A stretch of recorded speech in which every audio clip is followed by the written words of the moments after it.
भाजपा के राष्ट्रीय अध्यक्ष का ऐलान अब इसी महीने हो सकता है। महाराष्ट्र, हिमाचल प्रदेश, तेलंगाना, उत्तराखंड समेत कुल 6 राज्यों के प्रदेश अध्यक्ष मंगलवार को तय हो गए हैं। इसके अलावा 2 राज्यों के अध्यक्षों का ऐलान सोमवार को भी किया गया था। उत्तर प्रदेश और बंगाल जैसे बड़े राज्यों के अध्यक्ष अब भी चुने जाना बाकी है, जिन पर जल्दी ही ऐलान हो सकता है और फिर किसी भी समय राष्ट्रीय अध्यक्ष पर फैसला हो सकता है।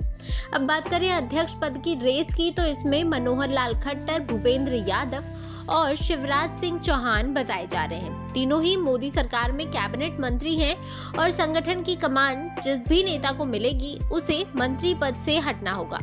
इससे साफ है कि भाजपा को यदि इनमें से कोई एक अध्यक्ष मिला तो फिर मंत्रिमंडल में भी फेरबदल होगा। तीनों ही नेता आरएसएस बैकग्राउंड के हैं और विवादों से दूर रहकर काम करने वाले हैं। तीनों को ही संगठन में काम करने का लंबा अनुभव है।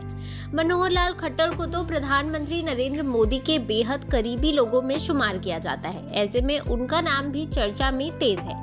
मनोहर लाल खट्टर किसी भी जातीय समीकरण से परे हैं और उनकी छवि एक सख्त और ईमानदार लीडर की मानी जाती है। इसके अलावा आरएसएस भी उनके नाम पर सहमत होगा। हालांकि भूपेंद्र यादव भी रेस में मजबूत माने जा रहे हैं। वो अमित शाह के करीबी माने जाते हैं और उत्तर प्रदेश समेत कई राज्यों में चुनाव की रणनीति वो संभाल चुके हैं।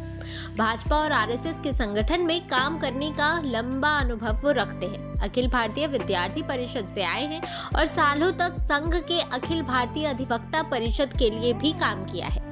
भूपेंद्र यादव को अध्यक्ष बनाकर सामाजिक समीकरणों को लेकर भी संदेश देने की कोशिश हो सकती है। हालांकि अब तक कोई भी नेता खुलकर कुछ भी नहीं बोल रहा है। माना जा रहा है कि प्रधानमंत्री मोदी के विदेश दौरे से लौटने के बाद अध्यक्ष को लेकर कुछ फैसला हो सकता है। भूपेंद्र यादव ने 2020 के बिहार विधानसभा चुनाव के प्रचार में भी जिम्मेदारी संभाली थी। इसके अलावा 2023 में मध्य प्रदेश और पिछले साल ही महाराष्ट्र का चुनाव कैंपेन भी वो देख चुके हैं।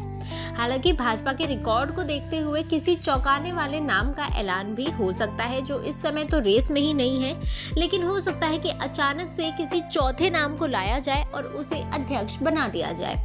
ऐसे में अगर ध्यान दें तो हो सकता है अनुराग ठाकुर भी अध्यक्ष बनाए जा सकते हैं, क्योंकि वर्तमान में वो उन्हें कोई भी जिम्मेदारी मंत्रिमंडल में नहीं दी गई है और जिन भी राज्यों में प्रदेश अध्यक्ष के चुनाव हो रहे हैं उसमें वो बहुत ज्यादा सक्रिय नजर आ रहे हैं। हिमाचल प्रदेश में भी जब प्रदेश अध्यक्ष का चुनाव हुआ था तो उसमें भी अनुराग ठाकुर बहुत सक्रिय नजर आए थे। ऐसे में कहा जा रहा है कि हो सकता है अनुराग ठाकुर को राष्ट्रीय अध्यक्ष बनाया जाए।